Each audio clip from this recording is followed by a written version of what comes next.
7 breakdowns. So we returned 3, we had 7 breakdowns, so the net effect was a minus 2,000 megawatts to the system. So this is because of the unpredictability and unreliability of what we have to deal with. Now, this doesn't take away the fact that it is not only the machines. We have some significant challenges in terms of human capital, and I have mentioned it on a number of occasions. So this is unfortunately why we find ourselves where we are now.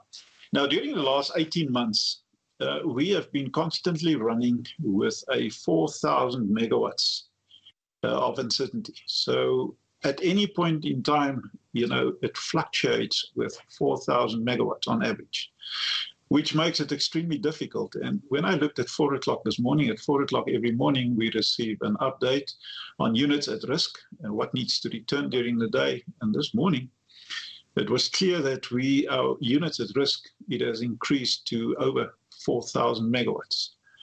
So I'm not taking the low risk because that is an additional 2,000 megawatts. So, but medium to high risk, we talk that currently we have 4,000 megawatt of units at risk.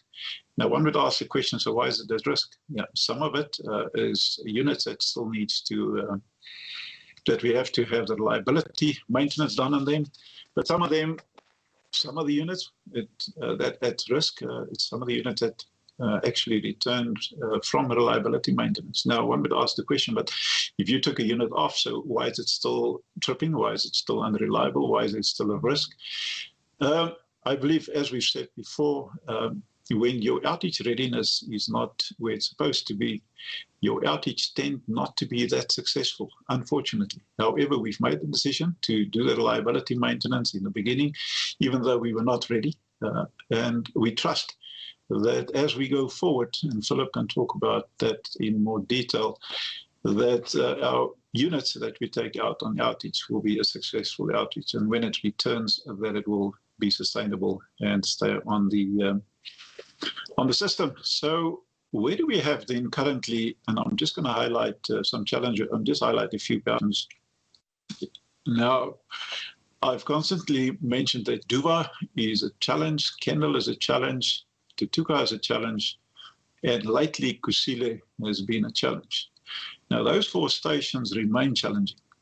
And as we speak, there is not a single electron being generated at Duva Power Station. So today we've lost the last unit, and it is contrary to the feedback that we received this morning on what will happen at the power station. So it makes it extremely difficult if you do get feedback that there are virtually no risks, nothing will happen, and then all of a sudden you do find a challenge at the power station. Now, I personally have been to Majuba Power Station yesterday. So we were having significant coal challenges.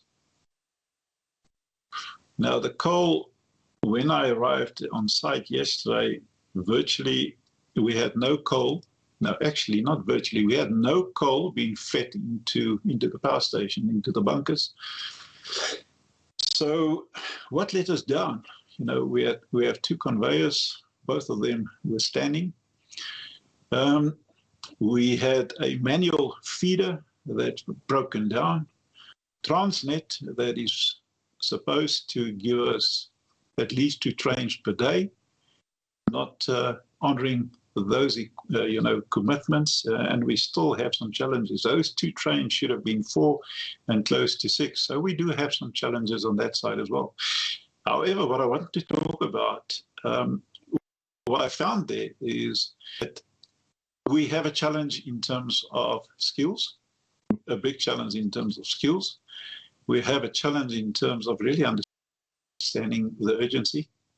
So it is something that we will be dealing with and that we are actually dealing with. So just to summarize, while we do have a system challenge in terms of unreliability and unpredictability, we have also a significant challenge in terms of human capital. And Philip is dealing with that, and he can perhaps give a little bit of feedback. Question, I suppose,